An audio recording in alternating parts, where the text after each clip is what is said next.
जी तो बच्चों अब हम लोग ट्राई करेंगे क्वेश्चन नंबर 2। क्वेश्चन नंबर 2 के अंदर बच्चों आपने बताना है right all proper subsets of the following sets. आपने प्रॉपर सबसेट्स बताने हैं। प्रॉपर सबसेट की डेफिनेशन हम लोगों ने पढ़ी है कि if we have two sets A and B and all the elements of set A are present in set B but at least one element of set B is not present in set A, then set A is called as proper subset of set B। ठीक है बच्चों, तो चलते हैं question number 2 की तरफ। आपने लिखने हैं प्रॉपर सबसेट्स। तो सबसे पहले हमें गिवन है A, ठीक है। और जो प्रॉपर सबसेट्स हैं वो क्या होते हैं, अभी हमने उसकी डेफिनेशन की है। तो उसका जो सबसेट सेट A का जो सबसेट होगा प्रॉपर सबसेट, सॉरी, वो क्या होगा, एम्प्टी सेट। ठीक है, बिकॉज सेट A का सॉरी सेट B का जो एलिमेंट है at least one element it is not present in set A। ठीक है, एक सेट है उसका एक एलिमेंट, कम से कम एक एलिमेंट अगर इसमें मौजूद नहीं होगा तो फिर ये उसका प्रॉपर सबसेट होगा। बात की समझ आ गई? अदरवाइज वो उसका प्रॉपर सबसेट नहीं होगा। मैं दोबारा से एक्सप्लेन कर देता हूं। ये सेट है, ये सबसेट है। अगर हम इनको दो सेट्स कंसीडर कर लें कि ये सेट A है, ये सेट B है, या ये सेट A है, ये सेट B है, अगर इसका कम से कम एक एलिमेंट यहां पर मौजूद नहीं है तो फिर ये प्रॉपर सबसेट होगा, अदरवाइज ऐसा नहीं होगा।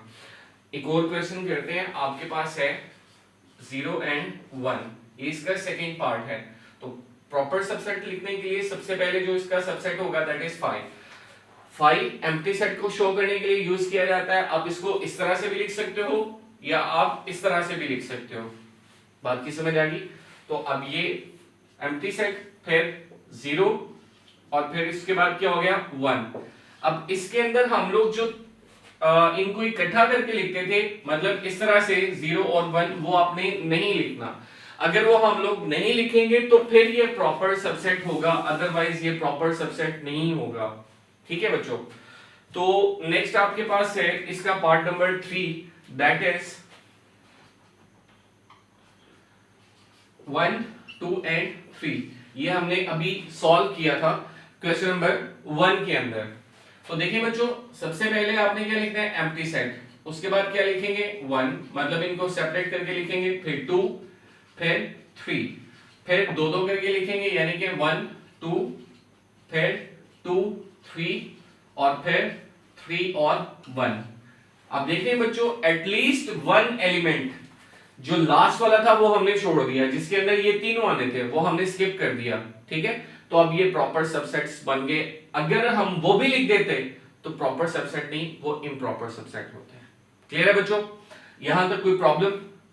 कोई प्रॉब्लम नहीं है तो आप हमसे डिस्कस कर सकते हैं अगर आपको किसी भी क्वेश्चन के अंदर प्रॉब्लम आ रही हो। ठीक है, तो चलते हैं बच्चों क्वेश्चन नंबर 3 की तरफ। इसको देख लें एक दफा, अच्छे से देख लें, टाइम दे रहा हूं आपको। कोई भी प्रॉब्लम हो इस क्वेश्चन के हवाले से या प्रॉपर इम्प्रॉपर सबसेट्स के हवाले से, तो आप हमें कमेंट बॉक्स के अंदर लिख सकते हैं। हम उसके लिए एक सेपरेट वीडियो आपके लिए अपलोड कर देंगे। ठीक है बच्चों, लेकिन बी विद अस, हमारे साथ रहिएगा और जो जो हम लोग आपसे कह रहे हैं आपने इसको सॉल्व करते जाना है, होमवर्क करते जाना है, ताकि आपके लिए कोई प्रॉब्लम ना हो। तो चलते हैं क्वेश्चन नंबर 3 की तरफ।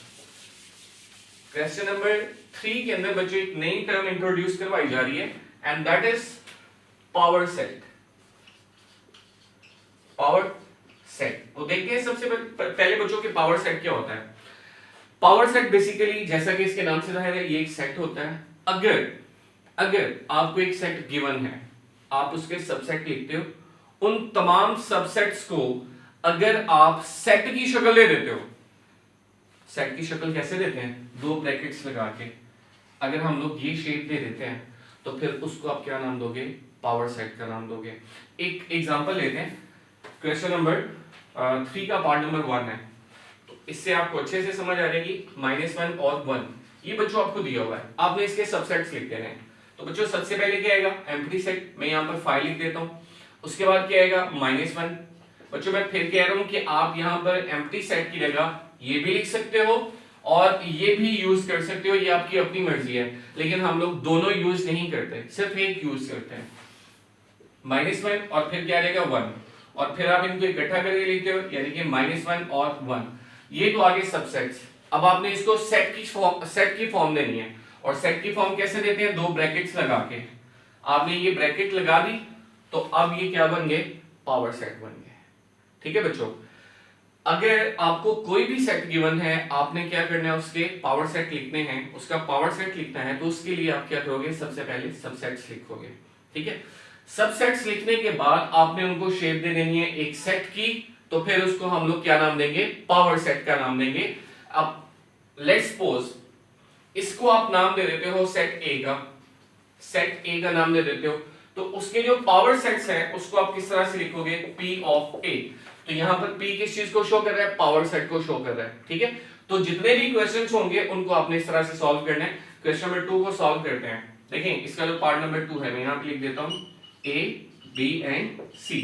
तो आप क्या लिखेंगे, लेट कर लें, इसको आप नाम दे दें सेट B का। आप इसके बगैर भी कर सकते हो, लेकिन आप लोग जब भी मैथ का कोई भी क्वेश्चन या कोई भी सब्जेक्ट का क्वेश्चन करते हो, तो आप उसको मोस्ट कॉम्प्रिहेंसिव फॉर्म में सॉल्व करते हो। ठीक है, ताकि जो पढ़ने वाला है, रीड करने वाला है, उसको अच्छे से समझ आ जाए। तो अब इसको सॉल्व करते हैं। आपने क्या करना है, इसके पावर सेट लिखते हैं। तो पावर सेट को कैसे शो करते हैं, P ऑफ B, यानी कि पावर सेट ऑफ B। तो सबसे पहले आप क्या लिखोगे, 5, फिर क्या लिखोगे, A, फिर B, फिर क्या रहेगा, C। ये आपने इनको एक एक करके लिख दिया। ठीक है, अगर आपके पास जगह हो तो आप इससे आगे भी सॉल्व कर सकते हैं। मेरे पास चूंकि स्पैन छोटा है, इसी वजह से मैं इसको नीचे कर देता हूं। अब आप दो करके लिखें, यानी कि A एंड B, फिर B एंड C, फिर C एंड A, और फिर A, B एंड C। ठीक है बच्चों, ये आपने इसके सबसेट्स लिख दिए। अब आप क्या करोगे, इसको सेट की फॉर्म दोगे। उसके लिए हम लोग क्या करेंगे, यहां पर ब्रैकेट्स अप्लाई कर देंगे, तो फिर इसको आप क्या नाम दोगे, पावर सेट का नाम दोगे। क्लियर है बच्चों, कोई प्रॉब्लम? हमने तीनों चीजें डिस्कस कर ली। कौन कौन सी, number 1 proper subset, number 2 improper subset, and number 3 power set. तो इस पूरी एक्सरसाइज के हवाले से आपको कोई भी प्रॉब्लम हो तो आप हमसे कमेंट बॉक्स के अंदर डिस्कस कर सकते हैं, किसी भी चीज के हवाले से। ठीक है, तो मिलते हैं अगली वीडियो में, अगले लेक्चर में। थैंक यू वेरी मच, अपना बहुत सारा ख्याल रखिएगा। अल्लाह हाफिज।